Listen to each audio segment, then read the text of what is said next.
Bienvenidos a un nuevo episodio de Charlas Forbes al Punto. Y en esta ocasión tenemos a Mauricio Hernández Anzola, decano de la Facultad de Ciencias Administrativas y Económicas de la Fundación Universitaria del Área Andina, que nos va a revelar un nuevo estudio que sacó esta universidad sobre los nuevos hábitos de consumo en los hogares. Y también vamos a hablar del nuevo enfoque que tienen en la universidad sobre qué es ser economista.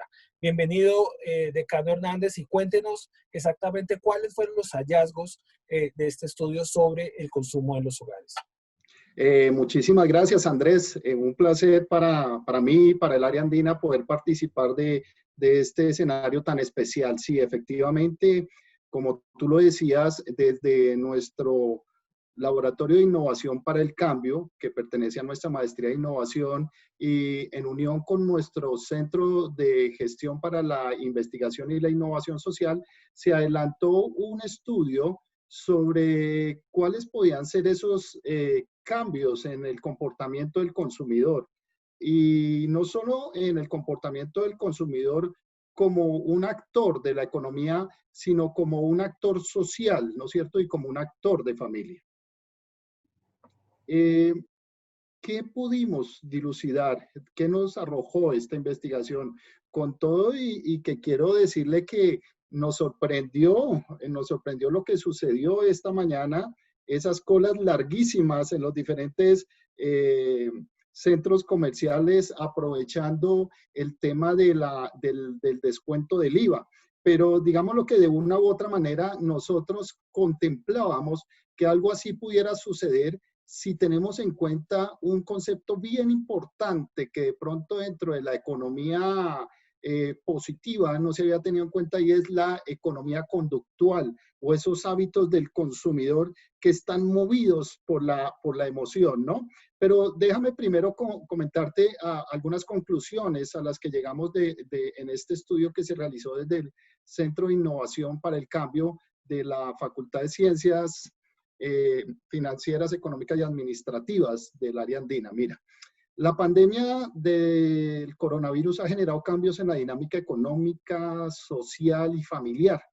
Nos ha generado unas nuevas formas de trabajar, nuevas formas de consumir, inclusive nuevas formas de aprender y de educarnos, ¿no? ¿Quién lo iba a pensar? Hemos pasado por tantas situaciones con ese componente económico, esas variables a veces, ¿cómo te lo dijera? Endógenas a la economía, como han sido las guerras, como han sido el tema político, pero nunca el mundo, o por lo menos Colombia o nuestra generación, se había enfrentado a unos cambios económicos radicales como consecuencia de un virus, ¿no? Entonces, eso nos ha hecho repensarnos, recambiar, pero sobre todo reflexionar. Mira, esta pandemia cambiará drásticamente nuestra forma de hacer casi todo lo que hacemos. Todo lo que hacemos, pero como te decía, esta mañana viendo las colas en los diferentes centros comerciales, uno pensaba, ¿sí será que realmente nuestras estructuras mentales van a cambiar o de pronto retornaremos nuevamente a esa forma de pensar? Pero bueno, vamos a verlo. Una de las cosas que nos ha enseñado esta pandemia es la incertidumbre y desafortunadamente la improvisación. La improvisación en muchos de los campos, si no en todos. Desde el mismo campo de la salud, desde el mismo campo político, desde el mismo campo académico. Hombre, nos preocupa mucho la cantidad de formas que se presentan desde la improvisación y no desde un escenario juicioso de un estudio que nos hubiera permitido desde la perspectiva decir cómo actuar frente a una eventualidad de estas. Bueno, decano, una pregunta, digamos, para aterrizar un poco el tema, digamos, ¿cuáles son esas tres o dos cosas que realmente se va a ver reflejado el cambio de los hábitos de consumo de los colombianos, de los hogares colombianos? Exactamente, ¿dónde están esos dos ejes? Mira, nosotros teníamos 10, identificamos 10 cambios en el comportamiento del consumidor que están relacionados, por ejemplo, hay una mayor ansiedad, una mayor soledad, sensación de soledad, y genera una depresión. Y aquí, por ejemplo, vemos, si tú te has podido dar cuenta, si observas, las personas tratan de buscar compañía. y hemos encontrado que buscan la compañía, bien sea en animales domésticos, compra de perros, de gatos, ¿no? Y tiene que ver con este tema. También detectamos se ha generado una desconfianza generalizada en la higiene de las personas y de los productos. Y pues personalmente he tenido la oportunidad de verificarlo cuando por una u otra circunstancia debe uno acceder a la calle y a los diferentes escenarios, bien sea financieros o comerciales, y se da cuenta cómo las personas tratan de distanciarse, ¿no? Esa desconfianza frente a la otra persona, ¿no es cierto? Cuando las personas van a adquirir algún producto, esa desconfianza frente a la higiene del manejo de esos productos. En tercer lugar, las restricciones de movilidad. Nosotros lo planteamos desde el laboratorio como las restricciones de viajes internacionales y nacionales o incluso locales, pero es la misma movilidad. Recordemos nosotros dentro de la Constitución hay un principio fundamental que es el del habeas corpus, que tiene que ver con esa posibilidad de moverme, habeas de tener corpus, cuerpo, tengo mi cuerpo donde yo quiera, eso me permite mi movilidad, y ya hoy en día no encontramos una movilidad, hay una restricción a las movilidades absolutas dentro de nuestras ciudades y de nuestro país. Otro cambio en el comportamiento que identificamos del consumidor es nuestra identidad, no es más que nuestro trabajo. Estos pequeños aparatos o esta experiencia de la mediación social y cognitiva a través de estos equipitos nos demostró que nosotros tenemos un alter ego digital. Somos unos los que nos comportamos en la forma presencial y otros los que como nos comportamos a través de estos equipos. Yo me atrevería a aseverar, sin ser psicólogo, que estos equipos, el filtrar nuestros comportamientos a través de los equipos de la tecnología, nos ha hecho más auténticos y más transparentes, nos ha vuelto más valientes, somos capaces de decir cosas que cara a cara no seríamos capaces de decirlo. Ahí está también nuestro estudio trabajando eso. Un trabajo optimizado y configurado desde casa, más allá de los trabajos típicos de oficina. Lo que tiene una gran debilidad y es que la gente hoy en día está trabajando más desde sus casas que lo que trabajaba cuando estaban en la presencialidad. Hoy en día, desafortunadamente, no se respetan esos espacios de descanso como podía ser el almuerzo, como podía ser terminar a las 5 de la tarde su labor, ese espacio que obligadamente el tener que transitar de un lugar a otro, ¿no es cierto? Eso fue otro cambio del comportamiento del consumidor que identificamos. El aumento de la tensión en los conflictos en todos los niveles. Se han generado, han crecido, los conflictos se escalan, familiar, social e incluso laboralmente. También identificamos que se han presentado niveles de desempleo globales sin precedente. Otro tema fundamental frente al comportamiento del consumidor es... Qué pena Señor. interrumpirlo. En todos estos elementos que son muy interesantes que ha arrojado el estudio, ahora miremoslo desde el punto de vista de las marcas. Con toda esta información que nos ha dado, ¿cómo las marcas pueden interpretar a ese nuevo consumidor y qué acciones pueden tomar las empresas, las marcas que están viendo un nuevo consumidor, como usted lo dice, con más cuidado con la higiene, pensando más en no salir, etcétera?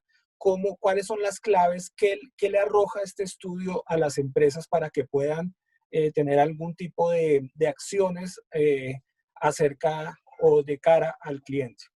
Bueno, lo primero que identificamos es que se deben abordar estrategias más transparentes y más humanistas. Ya el generar estrategias de mercadeo o de ventas, ¿no es cierto? Apalancándose, por ejemplo, en temas como de responsabilidad social. Te doy un ejemplo. Muchas estaciones de servicio dentro de un trabajo de desarrollo de responsabilidad social tenían una declaración donde te invitaban a tanquear tu carro en una de estas con la promesa de que eso iba a representar ayudas económicas a niños de escasos recursos. que no era otra cosa diferente a una estrategia de marca detrás de una estrategia de responsabilidad social empresarial. ¿Qué nos hemos dado cuenta? Que hoy en día el consumidor se ha vuelto más perspicaz, inclusive más suspicaz. Él sí quiere ver la verdadera intencionalidad de la estrategia de las diferentes marcas para acercarse a ellos. Tú has visto en la televisión diferentes estrategias de las diferentes marcas, pero una nos llamó mucho la atención y era de una productora de automóviles, una ensambladora de automóviles que pone al servicio lo que ellos denominan esos carros de muestra al servicio de la comunidad para que se puedan desplazar. Eso es una clara muestra de que realmente la marca está llegando a ese componente humano, a ese componente de solidaridad. Y eso es lo que está buscando el consumidor de hoy. El consumidor de hoy está más enfocado a las terapias de coaching, a esos juegos de herramientas sociales, todo eso que le pueda generar un mayor acercamiento hacia la humanización, si se puede decir así, de una marca y de una economía. Se presenta el tema hoy en día del rediseño de empaques. Los empaques ya no solo tienen que ser atractivos, nosotros lo teníamos muy claro, que un empaque atractivo genera una decisión de compra de un producto. Y ustedes lo han podido ver, ¿no es cierto?, a través de cómo empaca las empresas de tecnología sus productos, las empresas de relojes sus productos, el empaque es fundamental. Hoy en día ese empaque tiene otra connotación importante después de la pandemia y es el kit de limpieza. ¿Cómo se debe abordar un empaque para que le genere confianza a esa persona? ¿Qué más hemos visto frente al tema? Fundamental, se ha disparado un concepto que hace tiempos ha querido entrar dentro del tema de la economía y es, como yo te lo comentaba al inicio, la economía conductual o la economía del comportamiento. ¿No es cierto? Esta teoría de la economía conductual, del cual hay un gran libro de un israelita, Dani Ariely, donde la resolución a una pregunta nos permitía ver cuál realmente es el enfoque de la economía conductual y es por qué la gente compra lo que compra, qué los motiva a comprar. Y esto tiene que ver con los diferentes estudios de los factores psicológicos, sociales y cognitivos que afectan las decisiones económicas de los individuos. No soy psicólogo, ni tampoco neurocientífico, pero ha sido necesario estudiar la estructura del cerebro y esos tres cerebros, un cerebro unitrino que tiene un cerebro emocional, un cerebro racional y un cerebro reptiliano básico o primitivo. Por lo general pensábamos y tenemos la firme creencia que las decisiones del ser humano, sobre todo en temas de mercadeo, se da a partir del cerebro racional, pero muchos estudios nos empiezan a demostrar, y hoy día en los momentos fácticos de la pandemia nos lo está demostrando, que la toma de decisiones del ser humano tiene una gran injerencia ese cerebro mamífero, ese sistema límbico, ¿no es cierto?, que es el que determina nuestras emociones, que el ser humano después busca una explicación racional a esas decisiones de carácter económico que toma, es otra cosa. Pero ese primer momento, esa primera decisión tiene una altísima influencia del cerebro límbico, de ese cerebro mamífero, de ese cerebro emocional. Entre otras cosas, porque cuando hacemos la lectura del mundo, ese tálamo sensorial que recibe toda la información permanente del mundo, lleva a que sea conocido y analizado en un primer momento por el cerebro mamífero antes de subir al racional. Y si el mensaje es muy poderoso desde lo emocional, va a influir en la decisión racional que tomemos. Entonces, decano, unas conclusiones de lo que he dicho es que de pronto lo que entiendo es que el consumidor se vuelve más emocional y las marcas tienen que más trabajar en ese sentido de solidaridad para poder llegar a ese consumidor más sensible de alguna manera. ¿Está de acuerdo? Sí, totalmente de acuerdo. Nuestras estructuras mentales después de la pandemia como que sufrieron una mutación hacia la sensibilidad.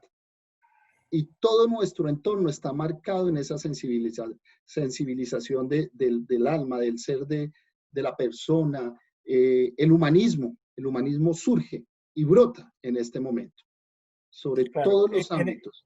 en ese punto, yo creo que entonces de pronto se vuelve un tema, un consumidor más sensible y también, no sé si ustedes lo evaluaron en su estudio, más consciente de lo que compra. No sé si eso también lo han encontrado, es decir, la gente de pronto muy empíricamente lo que la gente dice, oiga, yo compraba muchas cosas que definitivamente no necesito. ¿Ese tipo de cosas también lo vieron o es simplemente una percepción errónea? Andrés, mira, cuando miremos ahorita la escuela positivista y la escuela normalista, vamos a tener una explicación desde la ciencia, pero desde el componente fáctico, yo no sé qué pueda estar pasando con las estructuras mentales.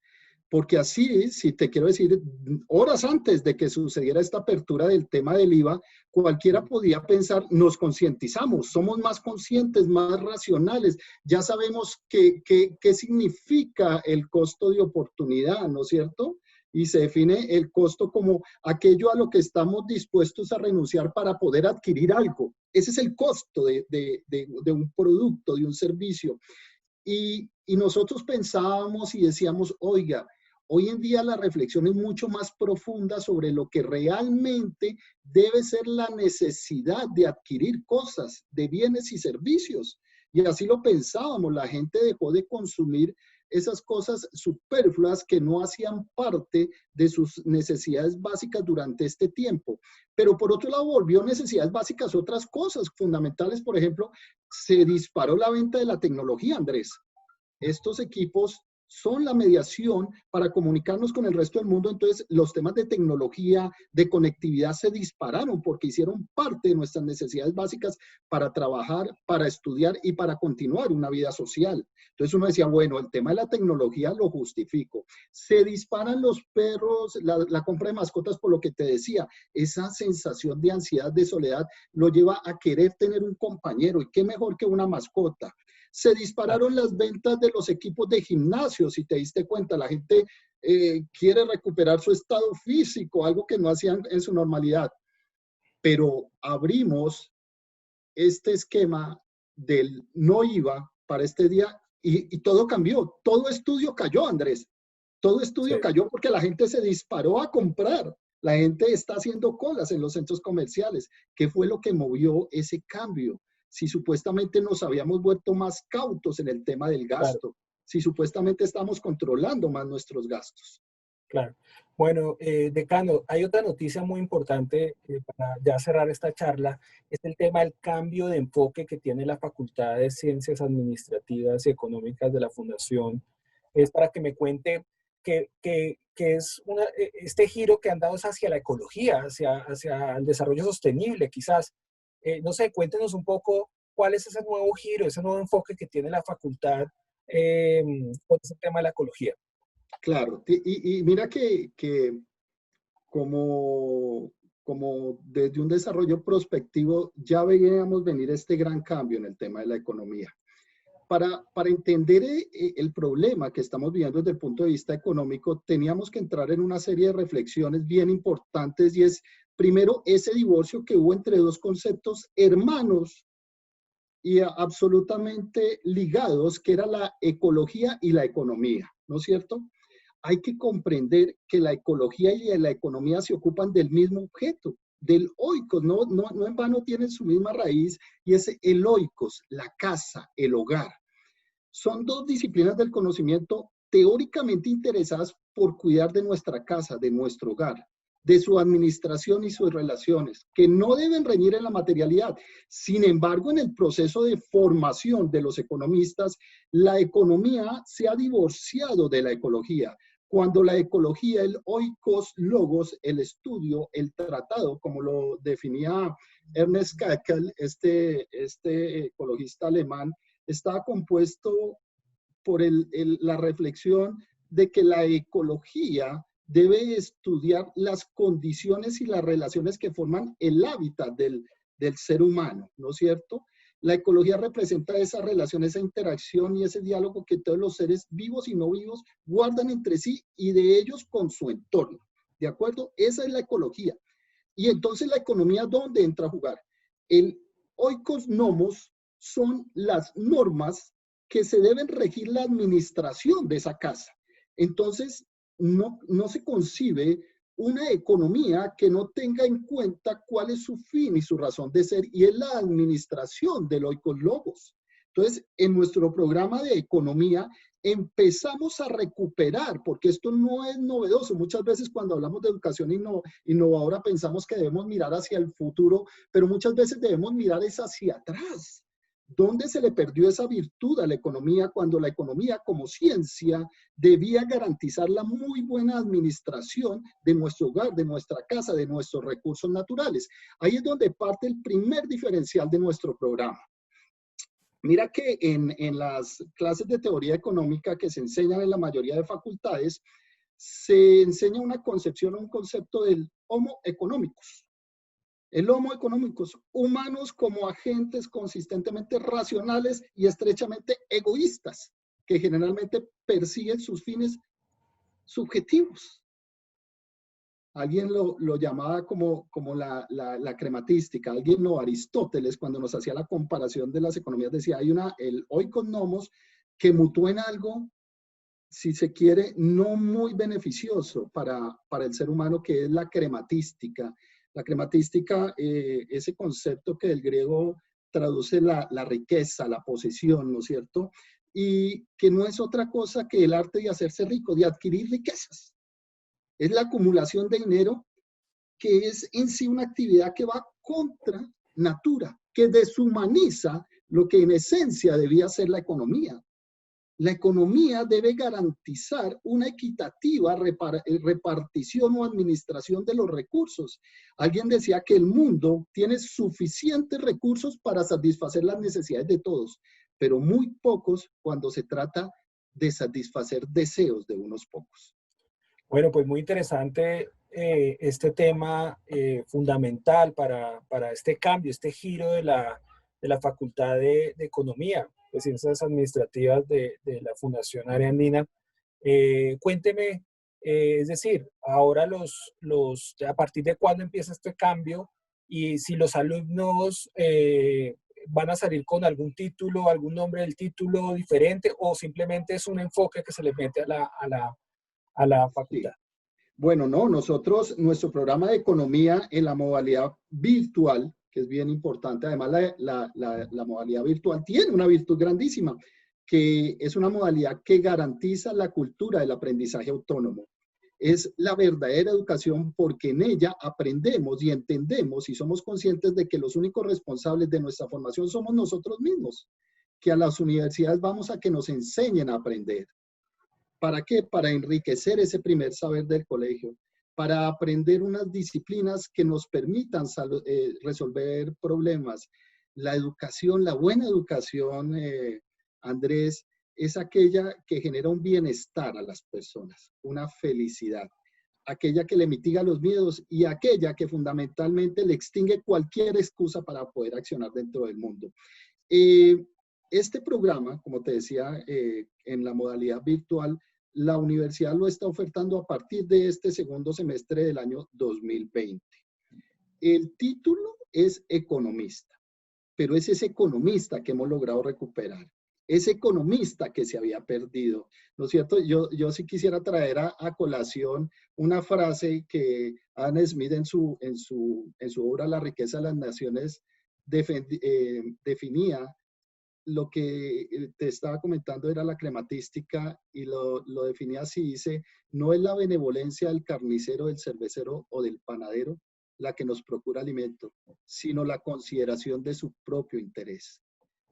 De eso se trata este nuevo, y que no es un nuevo enfoque económico, es recuperar lo que realmente es la economía, ¿no es cierto? Es recuperar esa economía que está muy defendida por la escuela normativista, donde decía el economista debe ser esa persona que plantee el deber ser de la administración. No esa economía positivista a la que estamos acostumbrados los economistas que nos están contando por qué sucedieron las cosas. No, esta nueva economía nos debe decir para qué o cómo debemos actuar para que esas cosas no sucedan. Nosotros ya en este mundo y en este país, máxime pasando por esta pandemia, no necesitamos economistas que nos digan por qué sucedieron las cosas. Necesitamos esos economistas que nos digan, que nos den ese norte, que nos den esa perspectiva, que nos digan cómo debemos actuar para que precisamente en estas eventualidades no tengamos las crisis que estamos teniendo. Entonces, es esa economía que le va a dar el para qué y no el por qué. No el por qué, cómo justificamos lo que pasó, sino cómo debemos actuar hacia el futuro. Y siempre, siempre, siempre con ese componente solidario, humanista, que hoy en día eso es lo que buscan nuestros muchachos. Hemos entendido que todos nacemos con un sentido, un significado y un propósito de vida. Y nuestras generaciones de hoy lo necesitan. Perfecto, decano Hernández, pues le agradezco mucho este espacio, este tiempo para estar acá en Charlas Forbes. Mucha suerte, decano, con este nuevo programa de economía, ecología, más humanista. Y bueno, le agradezco mucho y mucha suerte.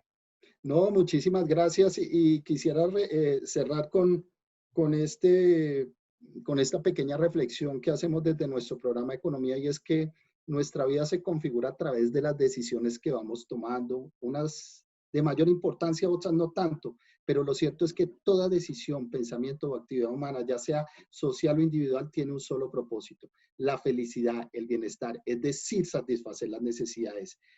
¿Y qué es la economía? Es esa herramienta, ese instrumento que nos permite una muy buena administración de los recursos para lograr satisfacer las necesidades. Eso es un buen economista, aquel que le aporta el conocimiento para mitigar la pobreza que hay en el mundo. Bueno, hasta aquí otro episodio de Charlas Forbes al Punto. Los invitamos a que sigan esta serie de videos en Forbes.co, así como en nuestro canal de YouTube. Muchas gracias.